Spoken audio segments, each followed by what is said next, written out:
Good evening. I know this is really loud. It feels loud to me. I'm Jan Turnquist, the director of Louisa Alcott's Orchard House. And I know some of you probably thought this was to start at 7. It was incorrectly printed that way at one point, then they corrected it. So our speaker of the evening will be here shortly. But some of you may have met John Matteson before. You're in for a real treat. But for a few moments, because we're giving John a chance to get his sea legs again, he's been driving from New York City. He's an incredibly dedicated and wonderful friend to Orchard House and to many of us. And that's proof of it right there, because he teaches at John Jay College of Law, and he had a class that got out at 2 p.m. So driving from New York City to here, I said, John, you take your time. When you get here, you get here. And there are a few things that I could say as a little bit of an introduction. As many of you know, this is the sesquicentennial of the publication of Little Women. It has not been out of print for 150 years. It has been translated into more than 50 languages. And we at Orchard House have been having a great deal of fun. Some of you perhaps, I recognize some of you were at Orchard House on September 30th when we had quite a festival celebration. That is the exact day that Little Women was published in 1868. So September 30th of 1868 was the year. So just by way of a slight introduction, I have a 5-minute video that I will show you, and it's just sort of a fun excerpt from a documentary that we made about Orchard House. So if you want to go ahead and play that. When I came to America, I was talking to my father-in-law how much I love Little Women. He said, why don't you go visit Louisa Alcott? So I told him, she has passed away a long time ago, and Little Women is a book. And he said, no, there is a house, Orchard House. And then I got into Louisa's room, and oh, my mind was blown. The tour guide said that that's where Little Woman was written, and I was just thinking, oh, my favorite book was written there. Little Women is a work of fiction, but the heart of the story is her story. She and her family really lived it. Set in Orchard House in Concord, Massachusetts during the American Civil War, it's the story of the March family, financially poor but rich in love and friends, who were always welcomed in their home. The character we know as Marmee really was a fictionalization of her mother. Meg is derived from Louisa's older sister Anna. Jo is Louisa herself. Beth March is the analog of Lizzie Alcott. And Amy March, the youngest daughter, is pretty much a dead ringer for May Alcott. The Alcott girls' creativity and talent are still in evidence at Orchard House, from the costumes and props used by Louisa and her sisters for performing her plays in the dining room, to bed-chamber walls decorated with May's delicate drawings.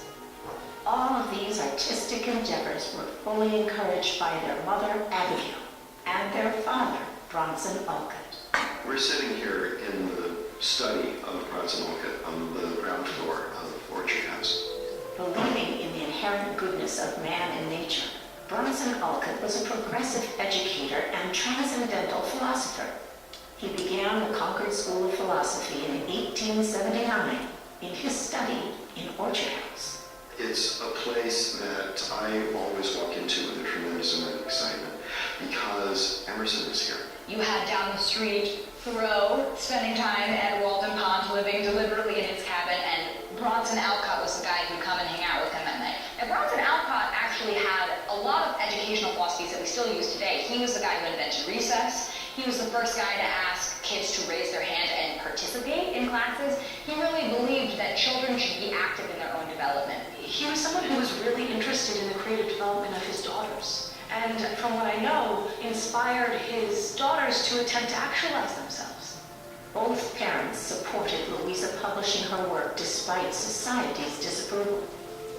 Physicians had proven that writing was a form of brain work, and brain work would destroy one's health. Yet Bronson Alcott built that desk, ignoring that kind of criticism, and Mrs. Alcott gave her daughter a pen with a little note that said, "May this pen your loose inspired when wrapped in pure poetic fire. Little Women was written here in Louisa's bedchamber. Not surprisingly, the setting was the house she called home, Orchard House. Many people don't even know this house exists, and yet it was witness to so much vital American history.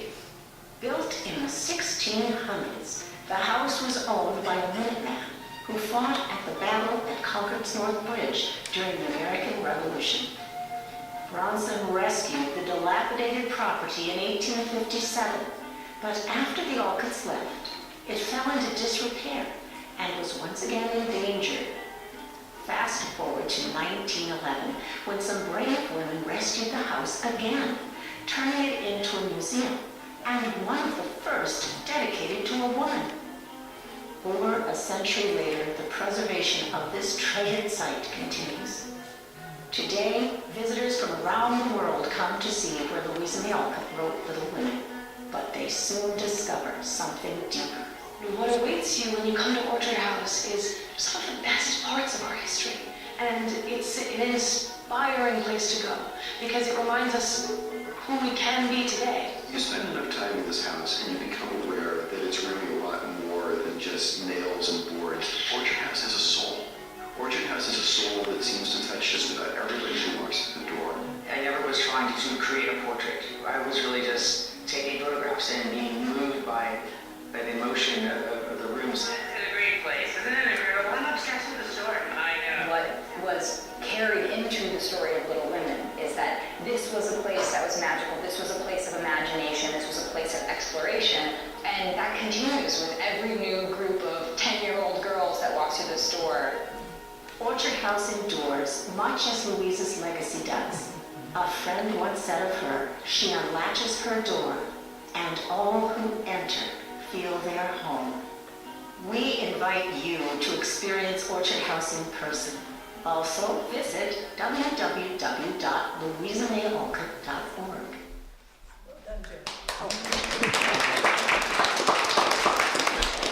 Well, you're in for a much bigger treat now because our dear friend, and I say that with all true emotion, John Matteson, who I've mentioned, has driven straight from New York City, live from New York.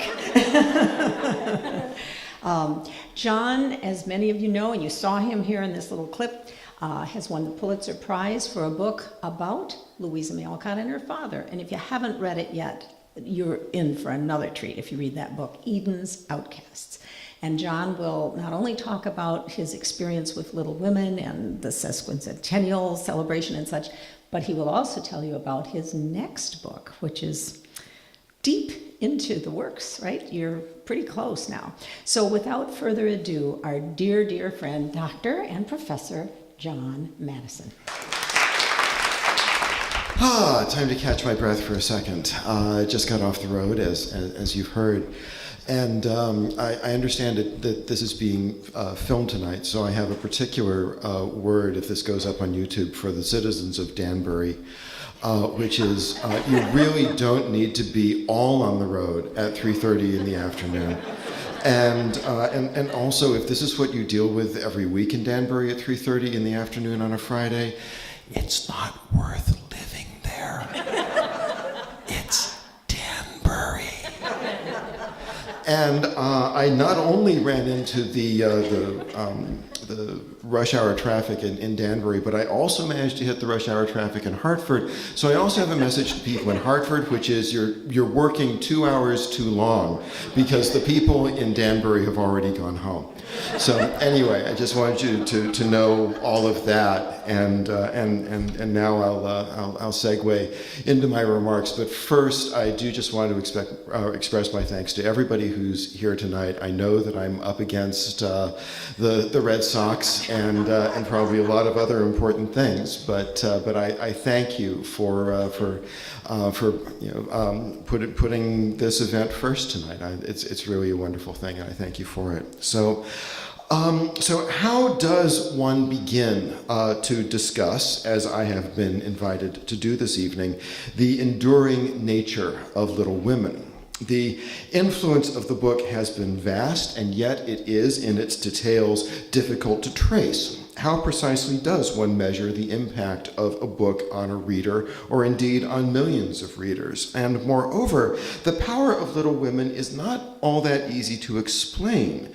Searching the canon of 19th century American literature, one finds a number of novels that are, and does one dare to say this in leafy, reverent Concord, artistically better books. Yet, I know, okay, you can hiss. Yet perhaps only 3 or 4, Uncle Tom's Cabin, Moby Dick, Huck Finn, and Frederick Douglass's narrative come to mind, have arguably shaped American life and culture more than Alcott's story of the March Sisters, a book that, as many of you know, she was reluctant to write, and that she certainly did not expect to leave any trace beyond its immediate moment. I don't enjoy this sort of thing, she somewhat famously grumbled as she settled into her task. Never liked girls or knew many except my sisters. Indeed, she later confessed to having written the first 12 chapters of Little Women in an effort to prove to her publisher, Thomas Niles, that writing a successful book for girls was simply beyond her powers. We know, of course, that that task proved to be well within her powers, but unlike the case with many writers, that power seldom inheres within the language itself. We do not turn to Alcott for her sense of symbolism, her majestic rhythms, or her command of metaphor. What she most importantly offers us, I would argue, is an enticingly beautiful and reaffirming moral vision, one that simultaneously emphasizes the importance of aesthetic self-culture, emotional self-restraint, and essential values of sharing and community, commencing with the family, but inevitably emanating outward into the larger families of town, nation, and globe. Any number of great children's classics construct worlds of refuge for their readers, fictive spaces where one may comfortably retreat from the concerns of the real world and lose oneself in the cares and dramas and even the absurdities of places that never were. Wonderland, Oz, and Hogwarts all have their escapist functions to perform. But I think we make a grave mistake if we presume that the world of Little Women functions or was meant to function in this way. Little Women is not meant to shield us from the struggles of real life, but rather to equip us for them. It teaches us grit and persistence in the face of adversity. It teaches us the sweetness of forgiveness, as well as the terrors that can ensue when we choose not to forgive. It shows us that a good life is not necessarily measured by the richness of worldly compensations, but rather by its courage and generosity. And it speaks also to the limitless capacities of female hearts and minds, reaffirming on every page a truth that societies have a curiously hard time remembering, that girls' and women's lives matter. My purpose this evening is not to insist on Alcott's literary excellence. My motivation is shaped instead by my increasingly urgent sense that, in our own historical moment, we need Alcott's novels as a manual for civilized behavior and for social and political activism. Before we get to the more pleasant task of discussing literature, I'm going to mention some rather unpleasant facts.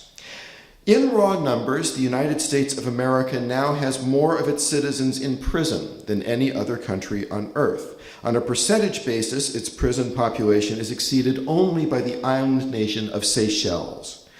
Aside from Papua New Guinea, we are the only country on earth without legally mandated parental leave for new mothers. We are the only country in the world that is not a signatory to the Paris Climate Accords. We spend more on our military than the next 7 countries combined, diverting money from our paychecks, our infrastructure, and our schools. All this while the UN reports that the window for preventing irrevocable and catastrophic climate change has narrowed to 12 years, an opioid epidemic has prompted the Department of Health and Human Services to declare a public health emergency, and as the conduct of both sides of the recently concluded Kavanaugh hearings tears further holes in the fabric of public trust. Every year, The Economist magazine publishes a ranking of the world's countries according to the level of democracy that exists within its borders. The list has 4 categories: full democracy, flawed democracy, hybrid regime, and totalitarian, or I should say authoritarian. For the second year in a row, the USA is ranked as a flawed democracy. We have parted company with Canada and Switzerland, and we are now keeping company with Slovakia and Botswana. We may disagree about the causes of all of these situations, but I think few of us would consider them the symptoms of a healthy republic. Now, I don't blame anyone for wondering why a talk about the legacy of Little Women should veer into such troubled waters, but I have steered us here for a reason.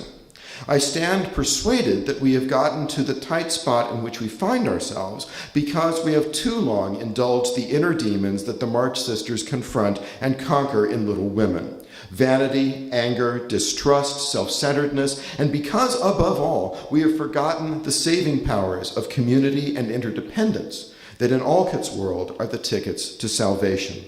If Little Women has a truly enduring nature, I submit that it owes this nature to the fact that it is, quite simply, a morally true story.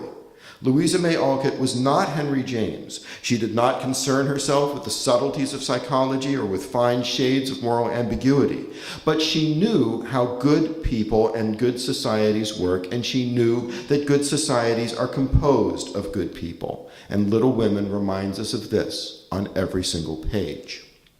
Other American classics that purport to portray adolescent life in realistic fashion tend to have somewhat bitter, even morose endings. Huck Finn lights out to the territory because he can no longer cope with the corruption, violence, and hypocrisy that line the Mississippi River. Holden Caulfield ends his journey in a mental hospital. By contrast, although the plot of Little Women winds through death and disappointment, it ends with optimism. Very notably, however, it also ends without a single one of the March Sisters getting what she said she wanted hundreds of pages earlier. We discover through the examples of Meg, Jo, and Amy that happiness and success are more complicated than setting a goal and achieving it. They have to do instead first with learning self-control, and then with discovering that useful thing that one does best and doing that thing exceptionally well for the benefit of others.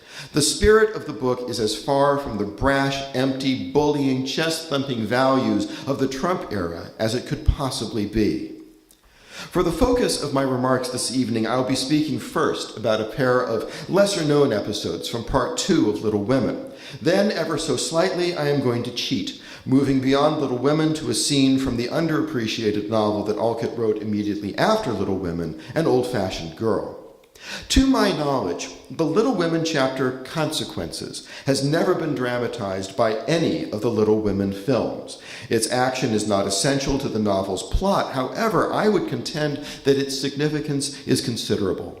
It is, for the most part, an Amy chapter, and it falls immediately before the youngest March Sisters' departure for Europe. It narrates the final test of her emotional readiness for her long excursion.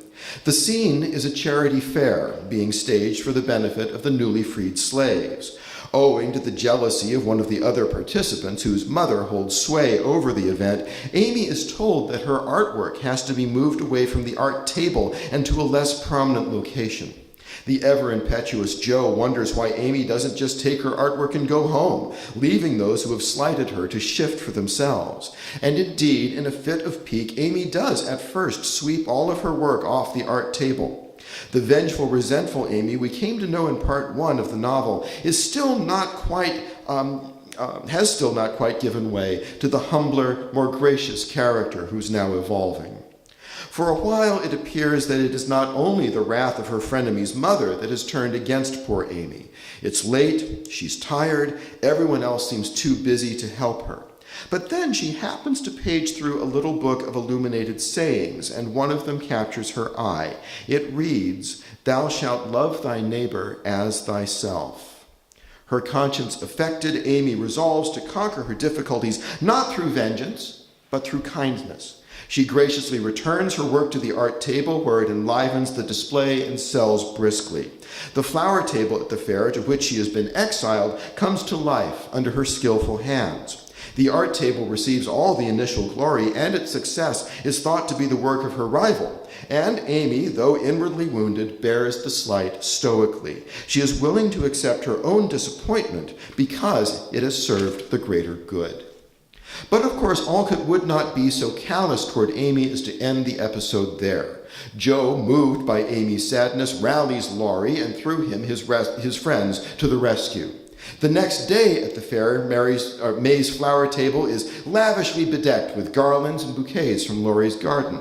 The marches themselves turn out en masse, and Laurie's posse buys up bouquets like shares in Standard Oil. And at the end of it, Amy reaps the sweetest reward of all, a commendation from Joe, who tells her, "You've a deal more principle and generosity and nobleness of character than I ever gave you credit for. You behaved sweetly, and I respect you with all my heart." Amy, for her part, shrugs off the encomium, saying, "I only did as I'd be done by. You laugh at me when I say I want to be a lady, but I mean a true gentlewoman in mind and manners, and I try to do it as far as I know how. I can't explain exactly, but I want to be above the little meanness and follies and faults that spoil so many women. I'm far from it now, but I do my best." Amy, of course, has learned a valuable lesson, as applicable in our own times as in any other, that to be a distinguished person begins not with indulging in superficial finery or the winning of petty squabbles, but in dealing openly and honorably with others, by raising one's thoughts and conduct to a level of kindness and dignity that belongs to an aristocracy of the heart and the spirit. We should note, of course, that Amy does not triumph on her own.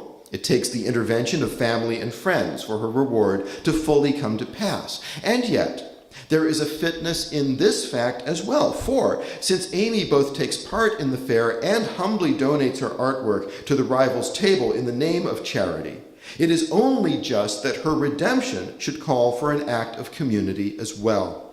We should note, by the way, that Amy's generosity is founded on a position of profound social trust. She first persuades herself, though she does not find it easy, that whatever may happen, the virtue of her action will be its own reward. She secondly accepts the fact that, if her reward does come, it will be through the voluntary and uncoerced kindness of others. It is this trust, above all, that commands our attention, for it is a motif repeated continually in the novel. The March family engages in acts of generosity that are compensated by corresponding acts of kindness toward them, often by the Lawrences. The Marches operate according to a deep trust that kindness will be repaid, and invariably it is. We may well reflect that the Marches' faith is a fragile one for which they will surely suffer consequences if their confidence turns out to be misplaced. And yet, what is really happening is that Alcott is articulating a broad vision of social justice, the idea that we may create our own heaven if we can be sure of one another's kindness. My second plot development of interest in Little Women is also, I think, too often overlooked because it is not especially tempting to the cinematographer. It calls to mind few compelling images, and indeed it involves no outward action at all. It concerns the plight of Jo, late in Book 2, when she looks toward her future and perceives only a yawning, intimidating blank.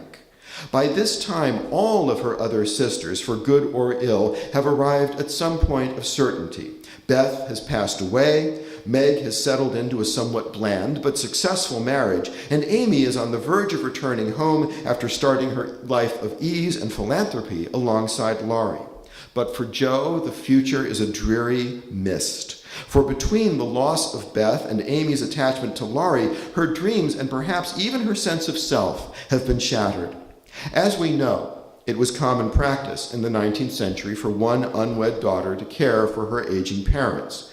In the March family, and of course in the Alcott family, this office was ready to fall naturally to the retiring, unambitious third daughter, in the novel, of course, Beth, who in Book 1 has even announced that caring for her mother and father is her ideal future. But suddenly that role is vacant, and the short straw is now drawn by Joe. It is noteworthy that, just after Beth dies, Alcott writes, Joe's place was empty, quote unquote. Not Beth's place, but Joe's. And indeed it is, for Beth's demise has forced Joe to part with her rightful place, namely her ambitions to make a name for herself in the broader world. And of course, to the astonishment of conventionally minded little girls across the country, Joe has also chosen to reject Laurie, only to see this place too taken from her by a sister when Amy claims him as her own.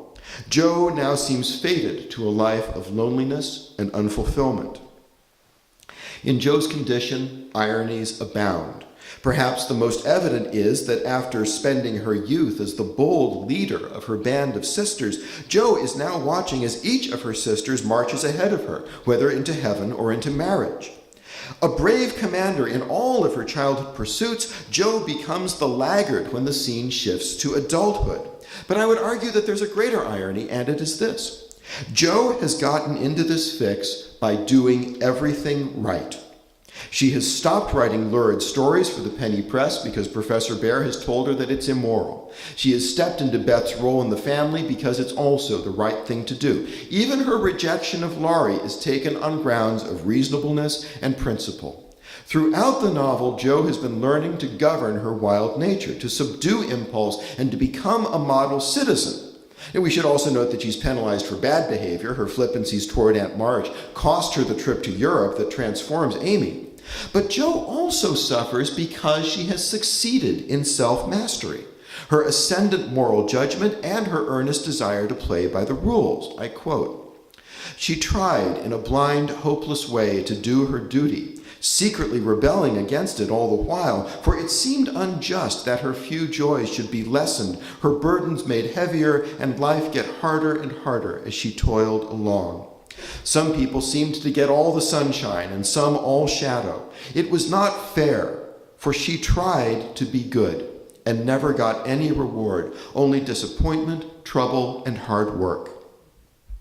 When we glimpse Jo on the cusp of 25, with her dreams in tatters and her disappointments rising up to stifle her, Alcott delivers some of the most poignant prose of the novel, and I quote again, "Jo was alone in the twilight, lying on the old sofa, looking at the fire and thinking.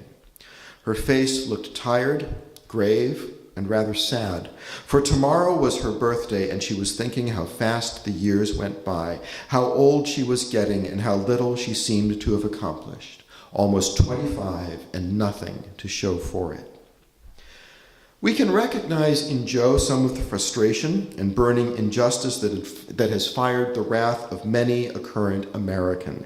It is none too distant from the smoldering resentment of the earnest middle American who has worked diligently, paid taxes, and gone to church, who feels that he has done all that society might justly ask of him, yet who has seen his job devoured by technology or overseas labor, who feels compelled to choose between two political parties, one of which seems intent on helping no one at all, and the other of which seems eager to sympathize with all oppressions and sufferings other than his own.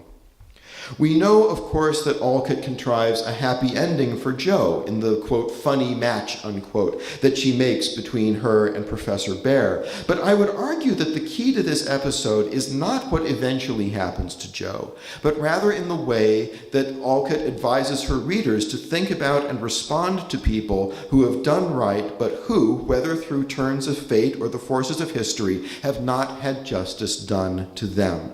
Alcott counsels, quote, "Don't laugh at the spinsters, dear girls, for often very tender, tragical romances are hidden away in the hearts that beat so quietly under sober gowns, and many silent sacrifices of youth, health, ambition, love itself, make the faded faces beautiful in God's sight," unquote.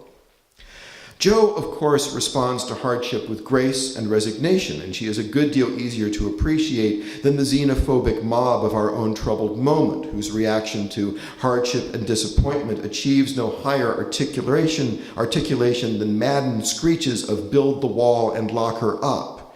When one sees and hears such demonstrations, one can almost hear the fabric of our republic being torn and trampled. To try to love such hatred is a vain and useless act. To try to understand it, however, can have a purpose.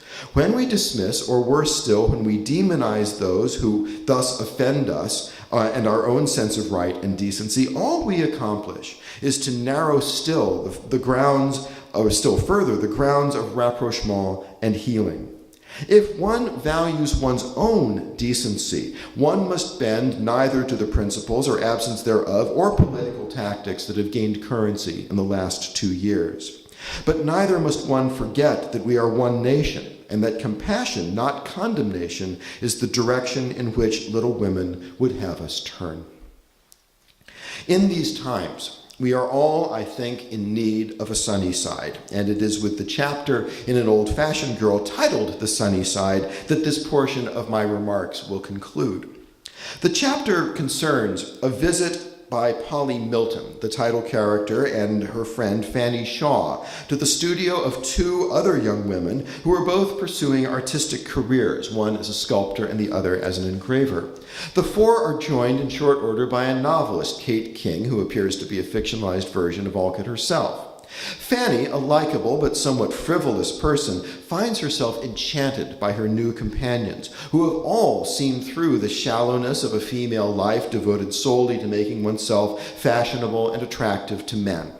Alcott writes, "It was a new world to her, and they seemed a different race of creatures from the girls whose lives are spent in dress, gossip, pleasure, or ennui. They were girls still, full of spirits, fun, and youth, but below the light-heartedness each cherished a purpose, which seemed to ennoble her womanhood, to give her a certain power, a sustaining satisfaction, a daily stimulus that led her on to daily effort, and in time to some success in circumstance or character which was worth all the patience, hope, and labor of her life." Unquote. In showing us this ray of sunshine, Alcott shows us a brightness that we all seek, or if we do not, probably secretly suspect that we should. For while Alcott is happy to remind us of our duties to society, she also reminds us of the sweet delight that comes from self-culture, from finding within us that best, most creative, and most vibrant self, and bringing it patiently to the surface. To conclude this portion of my remarks, those dealing with the enduring nature of Little Women, I would argue that it seems to me to be a critically important point that no text ever endures on its own. It endures in a meaningful sense only if and when it finds its way into the heart and soul and work and daily living of a receptive reader. No matter how many people may read it, Little Women does not endure it all at all if all they do is to turn the page, set it aside, switch off the light, and say to themselves, "Nice read." That's not how a book lives. Now, in this time of true crisis in our history, it is incumbent on us, with our own voices and our own actions, to give a new life and a new endurance to Little Women. To do so, we would be wise to follow the example of Amy March, setting aside our personal vanities to serve a greater good. We should also remember Jo March, not only in her moments of daring and triumph, but also in her times of struggle and self-doubt, and realize that those who undergo such times are worthy of our care and efforts at understanding. And like Polly Milton and her friends, we must reach for that power and sense of purpose that comes only with our efforts to raise our inner gifts to the highest and most satisfying level. And if we do that, we will do more than ensure that Alcott's writings will endure. We will also go a long way toward ensuring that we endure as well. Okay. Though anyone who wishes to is welcome to disagree, I've long believed that the story that Louisa May Alcott lived was better than any of those that she wrote. That belief explains why I've continually returned to her as a biographical subject, first in Eden's Outcasts, then in the comments to my annotated Little Women, and now currently in a book on the Battle of Fredericksburg and its impact that I'm now finishing, that's going to be called A Worse Place Than Hell. You most likely know already that there were larger battles in the Civil War than Fredericksburg, and that there were others that bore more heavily on the outcome of the war. Fredericksburg was simply another one of those slaughters that the Army of the Potomac went through before they finally found decisive leadership in 1864. Yet it is my contention that no battle had a more profound influence on the cultural life of the nation than Fredericksburg. It was, for one thing, the battle to whose casualties Louisa May Alcott principally attended during her brief time as a Union Army nurse. Indeed, she arrived at her appointed post at the Union Hotel Hospital on the same day as the main action at Fredericksburg was unfolding. Fredericksburg was also the battle that brought the poet Walt Whitman into the war. A few days after the fight, he was perusing the casualty lists in the New York Herald when he saw a brief notice that a Captain G.W. Whit Moore of the 51st New York Volunteer Infantry had been wounded in combat there. Divining that the wounded officer was actually his brother, George Washington Whitman, Walt boarded the next available train to Washington in order to search for him. Finding his brother only superficially wounded, Whitman also found a new and unexpected calling. Instead of returning to Brooklyn and resuming his regular existence, he dropped everything, found a cheap room and subsistence employment in Washington, and spent much of the next 2.5 years as a self-appointed nurse in the capital's hospitals. Fredericksburg also figured considerably in the life of Oliver Wendell Holmes, Jr., the son of the famous poet and the future Associate Justice of the Supreme Court. Present at the battle with his regiment, the 20th Massachusetts, Holmes was unable to go into combat with his comrades. Disabled by a case of dysentery, he watched helplessly as they crossed the Rappahannock River. On the other side of that river, Holmes's regiment was cut to pieces. Men whom he loved and admired fell and died, and he could do nothing to help them. My book will talk about the deep sense of survivor guilt that Holmes absorbed that day, and how it later shaped his thinking about the concept we refer to as duty. Present as well at Fredericksburg was the younger brother of the transcendentalist Margaret Fuller, Chaplain Arthur Fuller of the 16th Massachusetts. Physically frail, bereft of an eye from a childhood accident, Arthur Fuller hardly looked like a war hero. Yet he believed fiercely in the equal rights of men, and he went to war with a will to destroy the institution of slavery. A short time before the battle, when it had become clear that his health was too broken for him to continue his work in the field, Arthur Fuller reluctantly agreed to resign his army commission and accept a safer post as a hospital chaplain. He went to the front one last time to bid farewell to his regiment just before the Battle of Fredericksburg began. Then, seeing his men on the eve of battle, he realized he could not leave them. He put on an officer's coat, snatched up a musket, and stole away to fight under the colors of another regiment who would not recognize him and send him back.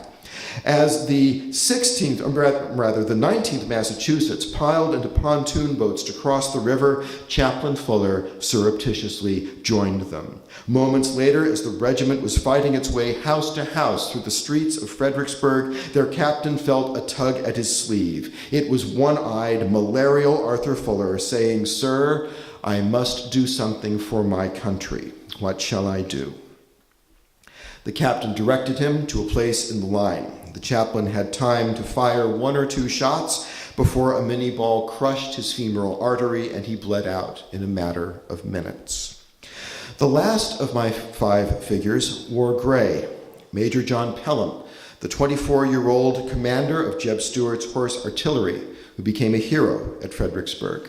At the start of the battle, as the left flank of the Union Army advanced toward Stonewall Jackson's line, Pelham and a crew of gunners rode out to a perilous position with only 2 cannons to try to slow the Federals down. After one of his cannons was promptly disabled, Pelham kept up a blistering fire with his single gun, firing with such rapidity that 2 Union infantry commanders later reported that they had been attacked by an entire battery, and the advance of the Union Army was held off for at least an hour. Robert E. Lee, observing the action, said, "It is glorious to see such courage in one so young." I hope that that brief review of my 5 main figures illustrates that my book has some wonderful stories to tell. Rather than listening to me try to summarize them further, it occurred to me that you might find it more entertaining if I just might read a passage or 2 from the manuscript, the draft of which is now very near completion. Actually, I'm now working on the epilogue. I've promised it to my editor before the end of November, so it is on its way. The first reading is from the preface to the book. It is a scene not from Fredericksburg, but rather from Antietam, as Oliver Wendell Holmes Jr. finds himself in a tight spot on a misty morning in the West Woods. On the damp, drizzly morning of September 11th, it's rooted in my brain. I'm a New Yorker, I can't get away from it. I'll start again. On the damp, drizzly morning of September 17th, 1862, in a dense wood near Sharpsburg, Maryland, Oliver Wendell Holmes Jr., a captain in President Lincoln's Army of the Potomac, was running for his life. Strange to say, Holmes was laughing.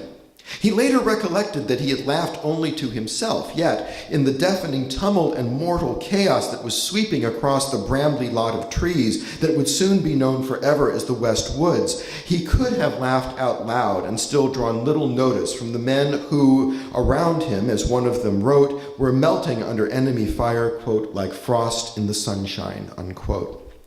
The joke that Holmes had in mind was a bitter one, and it had been played both upon him and whoever scanned the newspapers of New England in search of truth about the ongoing Civil War. Holmes had gotten his first taste of combat 11 months earlier at Ball's Bluff, a battle that was already legendary as one of the Union Army's bleakest disasters. Driven backwards toward a steep embankment above the Potomac River, the ineptly led Union forces had had no place to go but over the side. Countless men had fallen ingloriously down the slope. Many of those who survived the rebel gunfire tried to escape by swimming away from their attackers. A shocking number, including 2 of the officers in Holmes's regiment, were carried away by the current and drowned. Holmes himself had been seriously wounded, shot through the chest by a Confederate ball.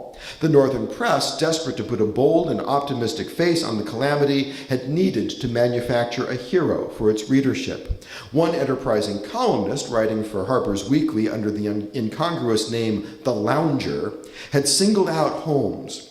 To be candid, Holmes had done little more at Ball's Bluff than stop a bullet, and many bodies had stopped bullets at Ball's Bluff. But Holmes was the son of one of the nation's most famous men, both as a poet and as a professor of anatomy at Harvard's medical school.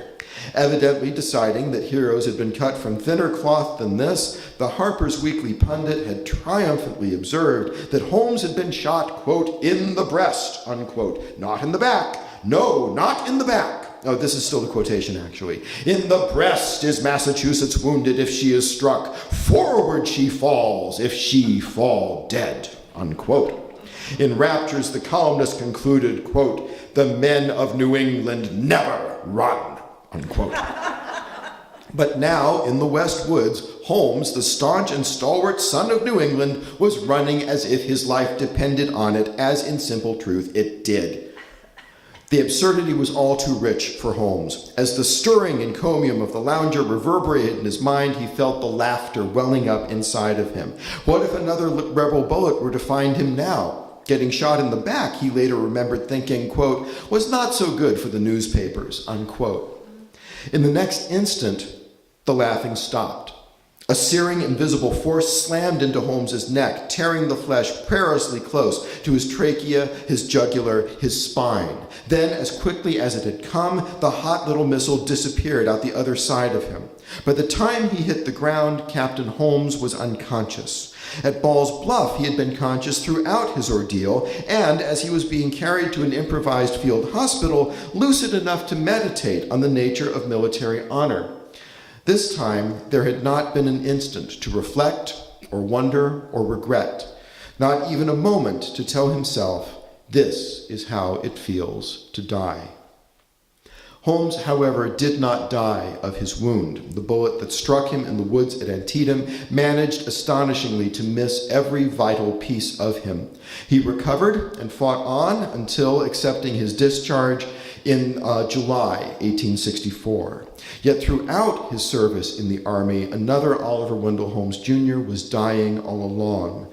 The Holmes with an unexamined faith in the sanctity of duty. The Holmes who strove eagerly to obey his father and thereby win his love. And above all, the Holmes who believed that the universe made sense. To take the place of that Holmes, another was slowly being born, one who viewed skeptically the very nature of authority and who could no longer regard the cosmos as either orderly or miraculous or just. So that's the first couple pages or so of the book, and I will now dramatically fast forward to the first day of the Battle of Fredericksburg, December, and this time it is the 11th, December 11th, 1862. And we'll see what happens to Chaplain Fuller as he crosses the Rappahannock on that eventful day. Sometime after Fuller arrived on the right flank, the order came first for the 7th Michigan and then for the 19th Massachusetts to man the pontoon boats. The minister knew that if he joined them, he would be taking an extraordinary risk. If anything, he had gone out of his way to increase his personal peril. For the occasion, he had put on the coat of a staff officer, despite the known fact that officers were the preferred targets of rebel sharpshooters. Even if he avoided being shot, but was merely taken prisoner instead, Fuller's situation made him more vulnerable than the men he walked alongside. His discharge papers literally in his pocket, Fuller was now technically a civilian. If he were killed, his family would have no right to a government pension. Moreover, although the Confederate government was obliged to exchange captured soldiers, they were entitled to deal with civilians as they chose. Fuller had been warned of all these consequences. None of them left a mark on his resolve. Around 3 p.m., the little flotilla of Michigan infantrymen began to cross the Rappahannock. 20 of the soldiers crowded into each vessel, stooping as flat as they could below the gunwales to protect themselves from enemy fire that seemed to come from 100 points at once. Pushing hard at their poles, pulling hard at their oars, they slid into the icy current. The boats were graceless and clumsy in shape, but they were being driven forward with all possible speed. The middle third of the river was most perilous. It was near enough to be well within the range of the Confederate rifles, but not so close that the steep riverbank could offer any cover. By the time the boats had made it this far, the Confederate sharpshooters were back in action, and they were firing in angry, rapid fashion. Lieutenant Colonel Baxter reeled and fell, his lung pierced by a rebel bullet. Mercifully, moments later, the boats passed the point beyond which the 10-foot-high bank on the Confederate side shielded them from fire. A low, scraping sound and a sudden halt announced that the boats had reached their goal. In an instant, men in the bows were leaping onto the shore, while those farther aft alighted in the water and waded the few remaining yards to land. The water was cold, one recalled, but it was no time for ceremony. Taking command from the wounded Baxter, Major Thomas Hunt made a formation of the first 60 or 70 men to reach the shore and urged them forward. In a matter of seconds, the men had clambered up the steep embankment and onto Sophia Street, the first thoroughfare running parallel to the river. From countless hiding places, the rebels started up and tried to scramble away. Many were brought down by Union bullets. At least 30 were taken captive. The bridgehead had been secured. Interestingly enough, by the way, this is the first amphibious assault in the history of the U.S. Army, the crossing of the Rappahannock at Fredericksburg. Two companies of the 19th Massachusetts followed immediately behind. Intent on shielding themselves against the incessant gunfire, the men in one of the boats seemed to have taken no notice of the thin, pale stranger in their midst, who, for all anyone could recall afterwards, had slipped aboard without announcing himself or seeking permission to join the attack. This frail, bespectacled man, who attracted so little attention, wore the coat of an officer and had only one eye. At Caroline Street, a block above Sophia Street, the crossfire became truly appalling. Company B of the 19th lost 10 men out of 30 in less than 5 minutes, and the other companies were taking similar losses. Captain Monsina Dunn, commander of Company D, deployed his 25 men on the street as skirmishers. The position was so exposed that an aide to the recklessly aggressive Ambrose Burnside regarded the situation with alarm. He accosted Dunn and demanded to be told what the captain thought he was doing there. Dunn replied that he was under orders to hold the position. The aide was of the opinion that orders must sometimes give way to common sense. If the rebels pressed too hard, the 19th would have no retreat. Moments later, an unfamiliar one-eyed man in an officer's coat appeared at the captain's side, holding a musket. The man saluted and said simply, "Captain, I must do something for my country. What shall I do?" Captain Dunn studied the man for an instant. Surely this was no officer. "Who are you?" Dunn asked. The answer was calm and terse, the chaplain of the 16th Massachusetts. If Fuller gave his name, Dunn did not say so later. He scanned the minister's demeanor for signs of agitation. For skirmish duty, a soldier needed to be utterly in command of himself, for a single excited man could distract and endanger all the others. Yet this man showed no signs of rash impulse or martial rage. He was, it seemed, perfectly cool and collected. "Well, all right then. Never a better time than the present," said Dunn. "Fuller could take a place on the left of the company." The preacher did as he was told, finding a space about 15 feet away from the captain. In front of a grocery store on a cold December afternoon, the half-blind malarial minister who had not fired a shot since his teens shouldered his gun and began to do what he could. It seemed to Captain Dunn that Chaplain Fuller had time to fire only once or twice. His armed defense of the Union lasted barely 5 minutes. It is pleasant to suppose that, in those brief minutes, Arthur Fuller found at last something that had always eluded him. That, for an instant at least, he ceased to be a coddled son, or an overshadowed brother, or even the sickly, somewhat peevish chaplain who had too often lacked the health and strength to march with his own men. One would be pleased to know that Fuller finally became, in his own mind, a heroic victor over frailty and fear. But not even the soldiers with whom he was standing could know what he was thinking, and to the outward view, but for his purloined officer's coat, he must have looked more or less indistinguishable from the other embattled riflemen of the 19th Massachusetts, holding their ground and fighting for their lives. But to be just like them was the very thing that Fuller had wanted all along. The 2 bullets that hit Fuller evidently struck him in quick succession. Captain Dunn had been in fights where men had been hit without knowing it, so he could not be sure whether the ball that caught Fuller below the arm came a short time before the second, or whether the 2 shots did their work more or less simultaneously. In either case, it was the second shot that made the difference. Dunn swore later that he saw the flash of the musket that sent this second bullet on its way. A fraction of a second later, the bullet slammed into Fuller's hip, spinning him partway around and crushing an iliac blood vessel. A man near Fuller heard him say, "I am hit." Immediately, the preacher went limp, felled by an impact so violent that Dunn presumed that death was instantaneous. In this, he was most likely mistaken. A wound to an artery can kill quickly, but not in an instant. And yet, after Fuller fell, Dunn did not see the minister make a move, nor did he hear him utter a sound. The dying man's inertness looked very much like acceptance. From Arthur Fuller, surrounded by men who did not know his name, there came no struggle, no inspiring last words as his life spilled out onto Caroline Street. To all appearances, death was only death. But it was not with the thought that death was only death that Arthur Fuller took up his position at the intersection of Hawk and Caroline, and it was almost surely not this belief that occupied his mind as he lay dying. His thoughts were likely closer to those he shared in one of the few sermons he delivered that he ever saw published. There he had declared, "A faith which promotes a good life ensures also a good death. He who lives well always dies well.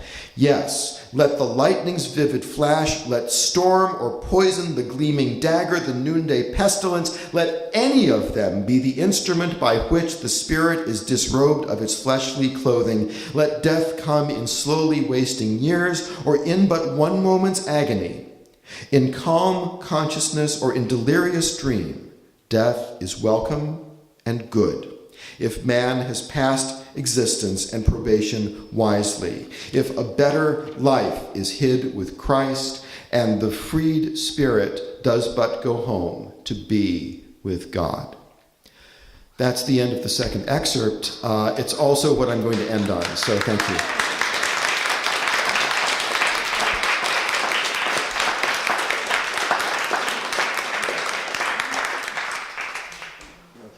Much appreciate that.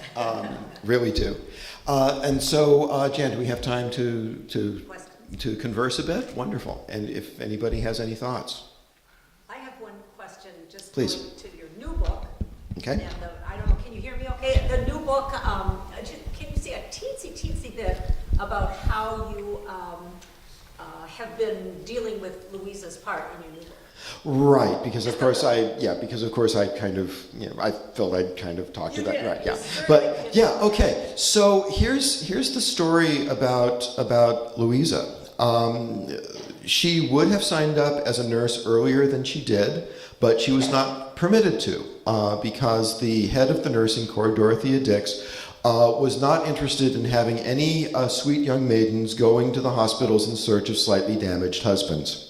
And so she issued an edict that there could be no nurses below the age of 30, that they were to dress plainly. She didn't want to have attractive women. She wanted them to be very plain because, after all, this was not a field for romance.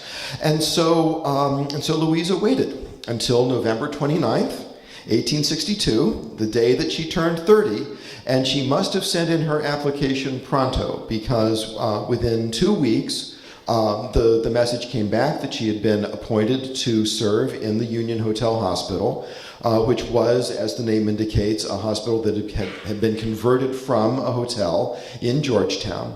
And she tells, of course, of this of leaving in hospital sketches about how everyone was in a flurry to get her ready and get her packed and out the door, and how there was one relative who excitedly put salt in the tea instead of sugar, and all of that. And there's this moment when it's time for her to go, and she turns to her mother and has this moment of uncertainty. Just, shall I go? And Marmee says, yes, you may go. She travels down to Georgetown, and she leaves Boston actually the same day that Arthur Fuller is killed. She arrives, as I said, at the hospital on December 13th, which was the same day as the main action at Fredericksburg.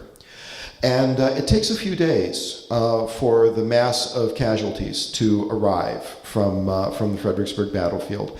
But then she is hard at it. I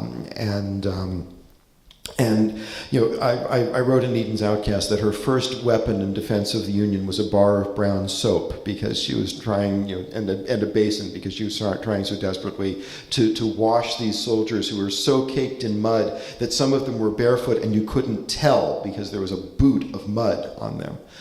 The really outstanding episode from her time at the Union Hotel Hospital concerns an Army private by the name of John Surrey, whom she describes in her journal as the Prince of Patience, and who becomes, in a sense, kind of the secondary hero of hospital sketches, right behind the main figure of Tribulation Periwinkle, which is Louisa's alter ego. And it turns out that people, scholars, enthusiasts, tried for almost 150 years to find John Surrey, and they were never really able to figure out anything other than his name. And even there, the spellings were varying, and so there was this gap in the story of Louisa May Alcott at the Union Hotel Hospital.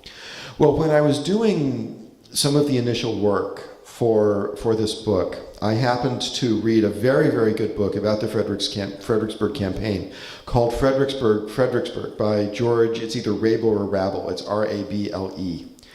And Richard, do you know which it is? I think it's Rabel. You think it's Rabel, okay, great. Good man to turn to, okay.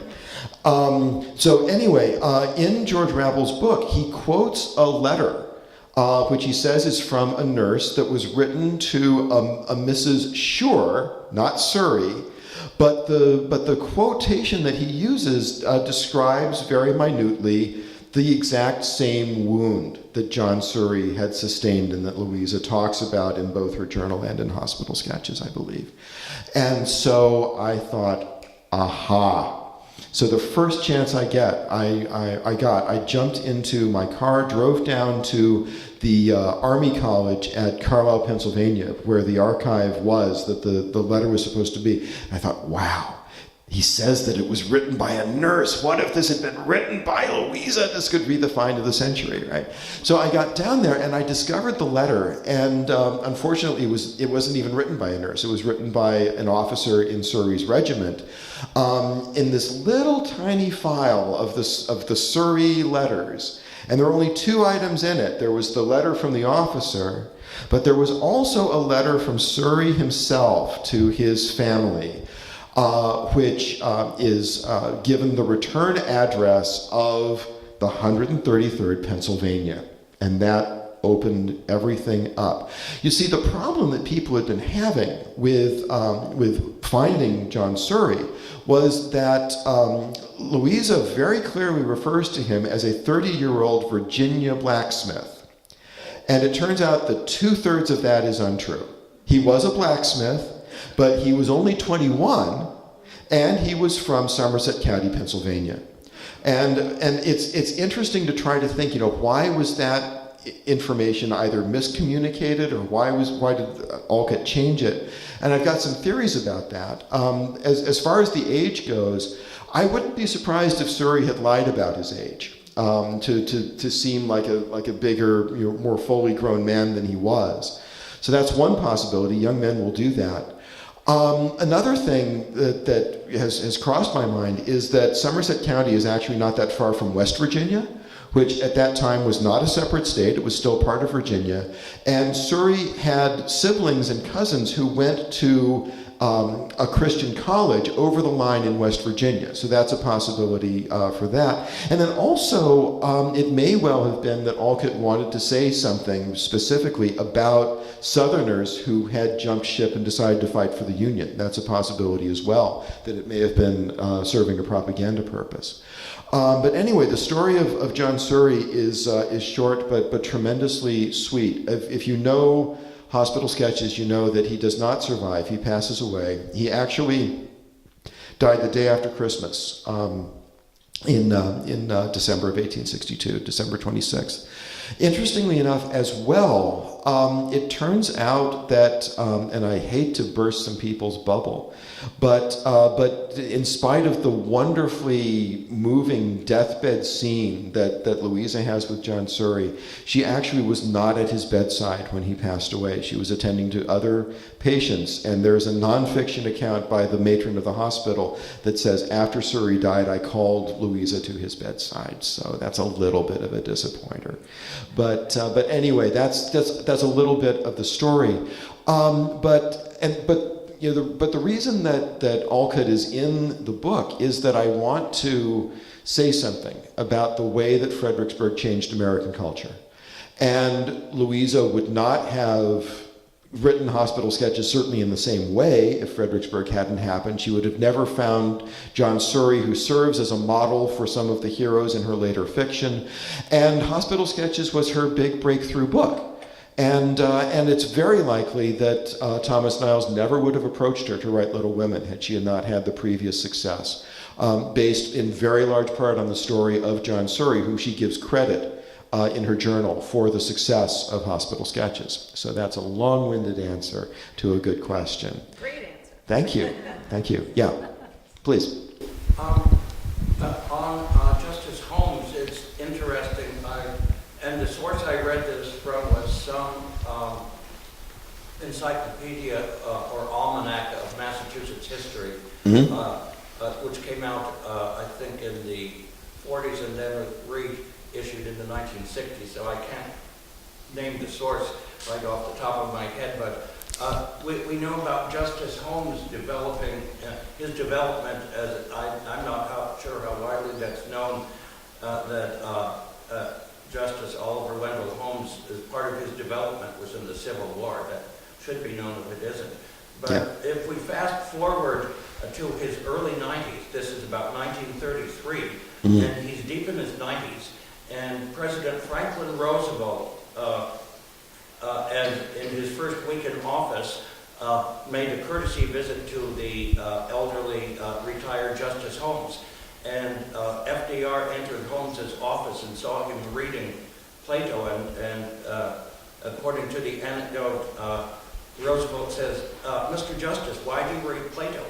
And Justice Holmes answered, to improve my mind, Mr. President."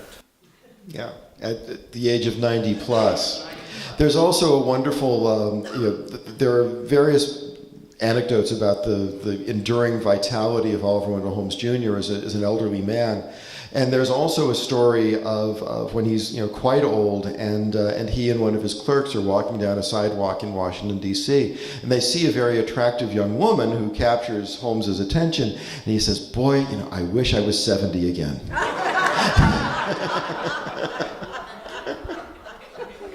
So I kind of like that, and actually in some ways Holmes is the central figure of this book. For one reason, because the anecdote about Antietam is just so wonderful to start with, but also because he outlasts all of the other major figures in the book by 40 years plus. Okay. And anyway, he's a fascinating guy for all kinds of reasons. It's interesting.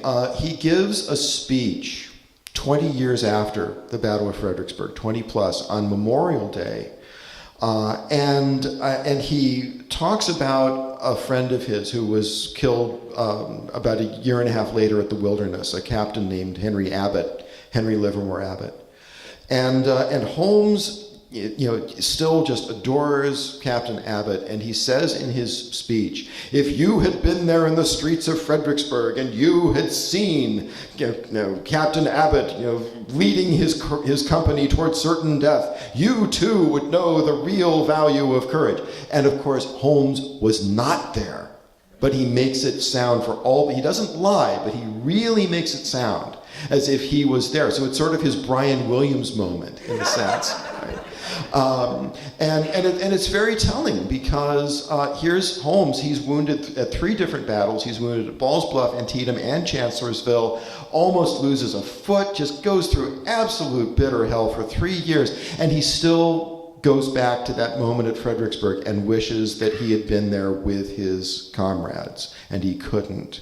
And if you know Holmes's writings about the common law, you know that one of the doctrines of law that he is most interested in taking apart and understanding is the issue of duty. Under the law, how do you know when you've done enough? And he comes up with this fiction of the reasonable person, which becomes a standard in tort law. But it's my contention in the book that one of the reasons that he is thinking so much about duty is that he feels that at Fredericksburg and also possibly at other places, he didn't feel that he had done enough, and he needs to somehow search his mind and his intellect for some justification of how things worked out for him. So thank you really, really wonderfully, very much for that, for the anecdote about Plato. I hadn't heard that one. It's good. Yeah, Richard. John Pelham is kind of, at least until Civil War people, John Pelham is pretty well known. He's kind of a minor historical character to most people. Mhm. What made you decide to choose him amongst these other folks? Because for one thing, he really distinguishes himself at Fredericksburg. If there is one individual hero from that entire battle, I would say that it's he. But also, I fell in love with John Pelham when I was about 12 or 13 years old. I picked up a copy of Volume 2 of Douglas S. Freeman's Lee's Lieutenants. And at the beginning of that volume, there's a series of very beautiful portraits of Confederate leaders. And Pelham is absolutely striking. He is just absolutely incredible. He is matinee idol handsome. And you look into these profound eyes, and you take in this image, and it for me, it had a really irresistible quality. And then on the facing page, there's a paragraph about how, he died. He's killed in a cavalry charge at Kelly's Ford in March of 1863. And it's quite the experience to see a picture of someone who just so captures your attention, and then you find out 2 seconds later that his story is a tragic one. And this was long before I ever thought about myself as being an author or anything like that, but the opportunity to retrieve him from sort of the dust pile of history is really irresistible. And it's a challenge, because with all of the other people I'm writing about, we've got letters and or journals from the Civil War years.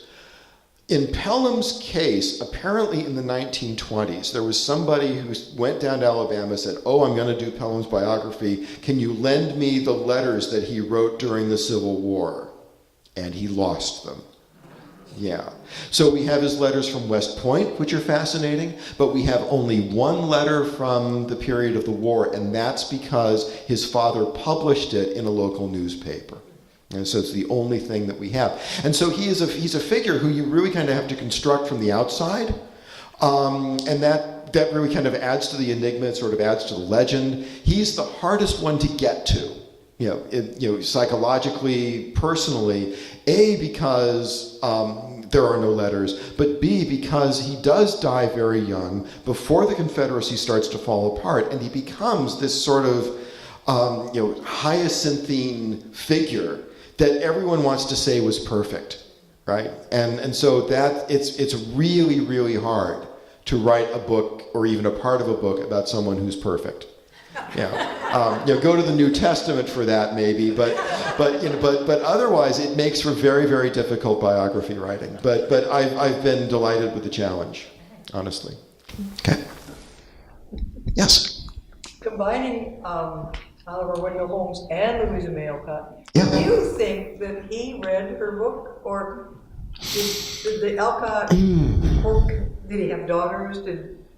Yeah, Holmes. Girls, or do you think Yeah. he entered the... Well, Holmes married but had no children. Now, the fathers were friends. Okay, or they at least knew each other through the Saturday Club and so forth. So Oliver Wendell Holmes Sr. certainly rubbed elbows with Bronson. There's very little doubt about that. The families were not as close as, let's say, the Alcotts and the Emersons or the Alcotts and the Hawthornes.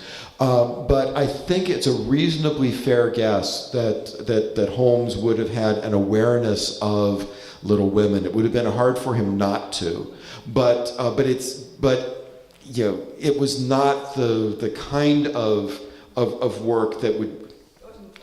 No, it was not Plato, and so it did not capture his riveted attention. Now, Whitman very definitely reads hospital sketches, because Whitman writes a letter from Washington to James Redpath, who was the publisher of hospital sketches, and says, Jim, I can really write you a Civil War book, and it will not be, quote, mere hospital sketches, unquote. So Whitman even saw Alcott as a rival, as a describer of life in the hospitals, and he thought that he could outdo her. But he wrote a lot about the hospital experience in Specimen Days, but it's not. I don't think it comes up to Hospital Sketches. It doesn't have the same verve, and it certainly doesn't have the humor. So there we go. More? Okay, please, either one of you. Could you speak a little bit how Louisa, when she was working as a nurse, contracted the illness that eventually... How she contracted it? Yes, and what it was, the mercury and... Yeah, okay. I don't know exactly how she became infected, but she certainly did complain that the Union Hotel Hospital was a pestilence house, that it was deeply unsanitary, and she kept going around trying to open the windows, even though it was December and it was cold outside, and people yelled at her, close the windows, close the windows. So she was very much aware that these were not healthy conditions, either for herself or for her patients. The illness that she contracted was diagnosed as typhoid pneumonia, okay, and from which she eventually did recover, but the same illness killed the hospital matron, Hannah Ropes. And Louisa comes very, very close to losing her life at this point. But the lingering effect, as you know, based on how you phrased your question, was from the treatment that she received. Because Civil War doctors, being Civil War doctors, didn't really know much about what they were doing. And they dosed her very heavily with a compound whose scientific name is mercurous chloride, but had the more popular name of calomel. And calomel is sort of a homeopathic remedy and so forth, but and which was evidently not as bad for you if you were adept at then giving the patient other things that would flush it out of the system. But what happened with Louisa was that the mercury she never was able to metabolize it, and it stayed in her system for the rest of her life. There's disagreement about the ultimate causes of her death in 1888, but there are those who maintain that she died from the lingering effects of the mercury poisoning, and if that's true, she was a very belated casualty of the Civil War. Thank you. Sure. Yeah. I was just reflecting on, when you were talking about the endurance of Little Women, and when it's been a while since I've read it, quite a while, but for me it was, as a woman, or even a girl, it was the self-determination, it was the emotionality, it was the intensity of her, and and it really, speaks, like even, my daughter connected with it, and so I think there might be a different experience perhaps for females and males at times about that, because and also the reflection, like what it would have taken to have that intensity and that public-facing entity at that time. Yeah, I mean, I'll never be able to stand in the shoes of a female reader of Little Women. And yet, I will say that during the time that I was writing the book, I felt a deep affinity with the Alcott story.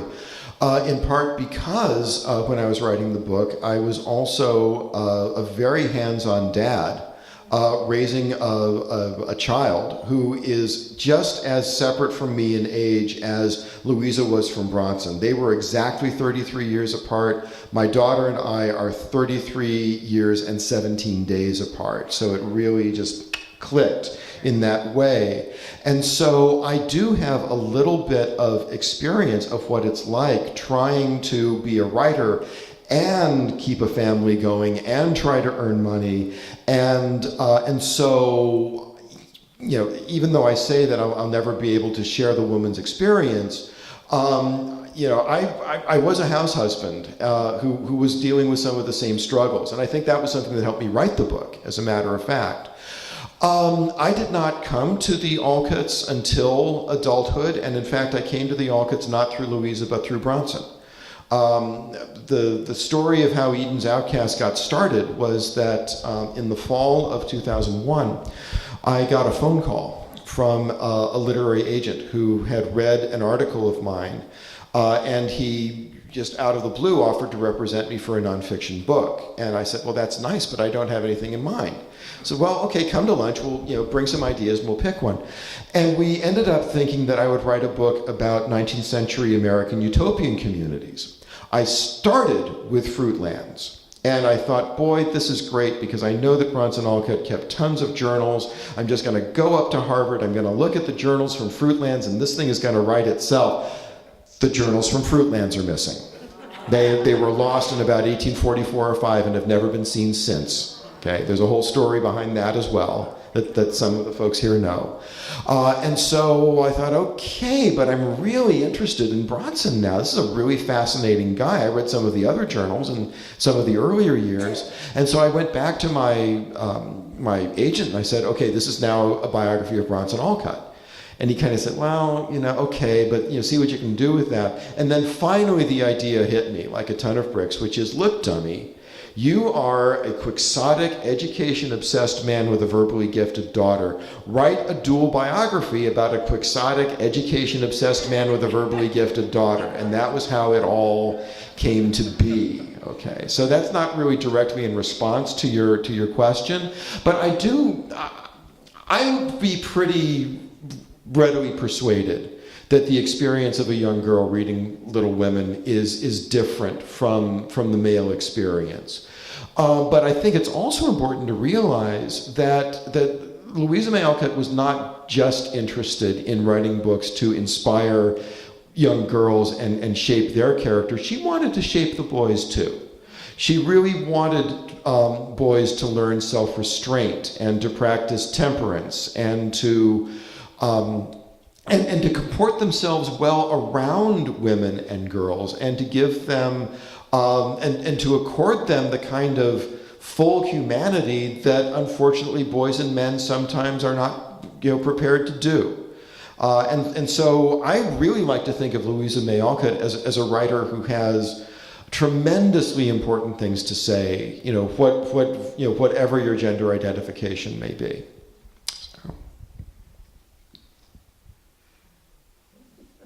Yes, sir, in the back.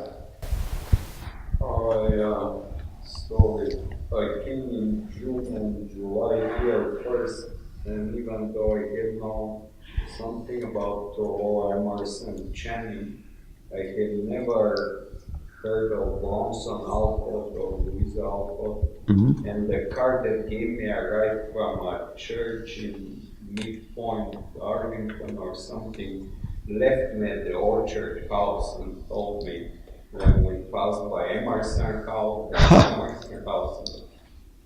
So anyway, I find out about Bronson Alcott, that he was vegan. Yep. How did he feel about the whole Civil War?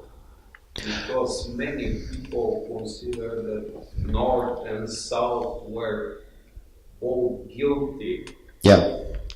Throughout the preceding whole enslavement of the Africans, and then the law knew about the runaway slave who was returned and things like that. So, well, the Alcotts were all very staunch abolitionists. Bronson, and I could tell you stories about Bronson Alcott during the and I'm having trouble remembering whether it was Thomas Sims or Anthony Burns. I think it was Anthony Burns, right? Where there's a mob outside of the courthouse where the fugitive slave Anthony Burns is being held. And there's already been a little bit of a skirmish, and one of the guards has been killed. And Bronson arrives somewhat late at the demonstration, and he says to his friend Thomas Wentworth Higginson, "Why are we not within?" And Higgins says, well, they've all got all these guns. They'll mow us down if we try anything. And Bronson walks forth, looking very dapper with his cane, very much the gentleman, and strides alone up to the door with all of these guns trained upon him. Really thinking to himself, I'm going to be shot down, but this event and this cause needs a martyr, and who better than I? Okay. So that's one illustration of Bronson's commitment to abolition.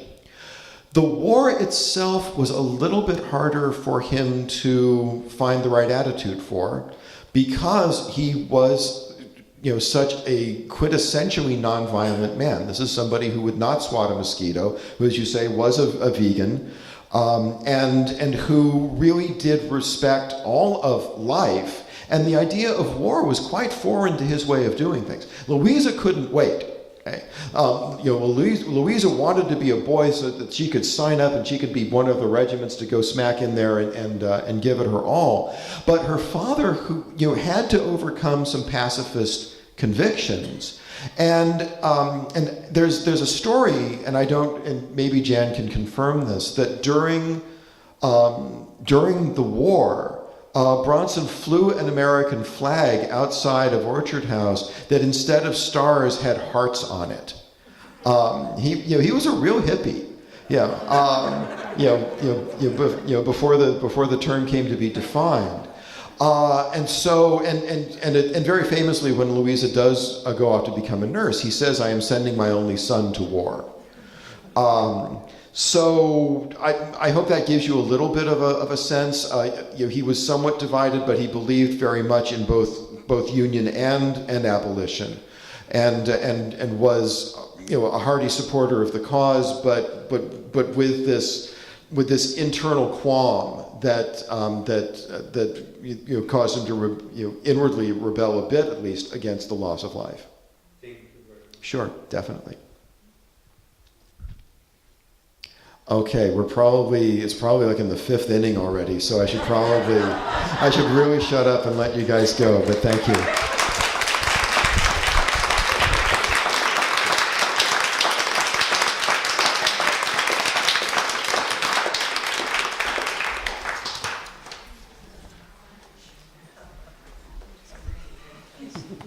I want to thank John again for coming all the way from New York.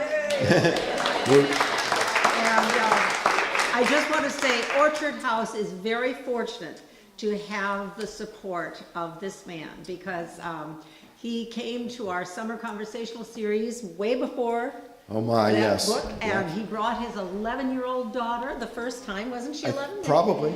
Yeah. And we've had a long history together ever since. He is enormously supportive of Orchard House. He understands the ins and outs of that place the way few other people do besides those of us who work there. And he's on our board. He's just been a wonderful friend. And so we're very proud that when we asked if he would be our contribution to the Authors Festival, he said yes. Yeah.